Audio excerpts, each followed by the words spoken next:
All right, so I just want to tell a little story. I was there was a family that had a lot of money co-signed a car for me when I was 20. I was working at as a waitress at Pargo's in Harrisonburg, and I guess I'd been diagnosed. I'm not sure if I was on my medicine yet, but I was dating the guy. This guy, he was a cook. His name was Ray, and we went out on New Year's Eve with a couple other people and went up to Massanutten, and I got drunk. So I gave him the keys to the car. I said, "Here, you take them."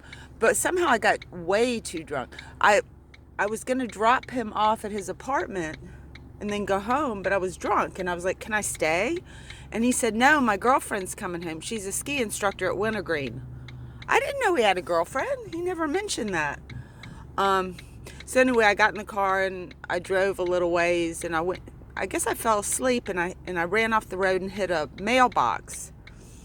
And they took me to the hospital, and I had I had a DUI. This is the only one I ever had. I was stupid. But so when that happened, I went back to work. One of the guys said, "Oh, I know a really cheap attorney that'll help you, with the court case and stuff." I said, "Oh, okay, who?" And he said, "Well, it's Kent Bauer. Just give him a call." And so I did, and I set up an appointment. I had no idea who he was. And I went upstairs in his little house that he was practicing in with his father. His father's a judge. And he just kind of had a golden glow. And I thought, well, this is not disappointing. I thought he was really cute. But I was really young, and I floated out of there. I just felt like I was floating out onto my life, and I went back to Richmond.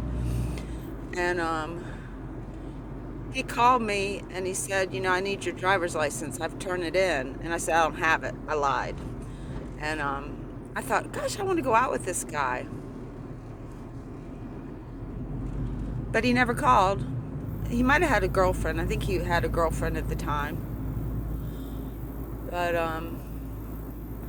then after I got pregnant and had my daughter, I went to work out, and I got a job in the babysitting room at the wellness center. And I saw him. He was working out, and I walked up to him. I said, you're my attorney." And he didn't remember me. But the next day he came, and he started working out next to me. And he said, "I found a handwritten note in my files that you wrote." And we just kind of started that way. And we just worked out a lot together, or even across the room, pretending like we weren't looking at each other. I was reading some bilateral symmetry thing about art, and he looked at it, he goes, "Who's that for?" Because it was like a printout from the library, because you couldn't actually take that book out of the library, but I was really into this idea of reading about it. But I did see him with his girlfriend, a girlfriend. I called his office, and he said, "Oh, I'm flattered, but I have a girlfriend." But then the next day he came out, and he started working out beside me again. So I thought maybe that was flexible.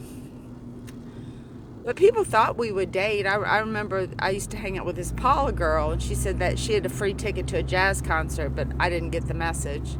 And he was there. But I saw him playing golf. I was dating a real handsome young guy. I guess I was 23, he was 21. And I saw Kent on the golf course laughing and patting some guy on the back at the country club. I was really smitten for him, and it never stopped. It just never stopped. And still doesn't. I was at the UPS store, and this thing fell over, and everybody just looked at it. And I said, "Well, that's just my ghost." I said, he sometimes knocks things around.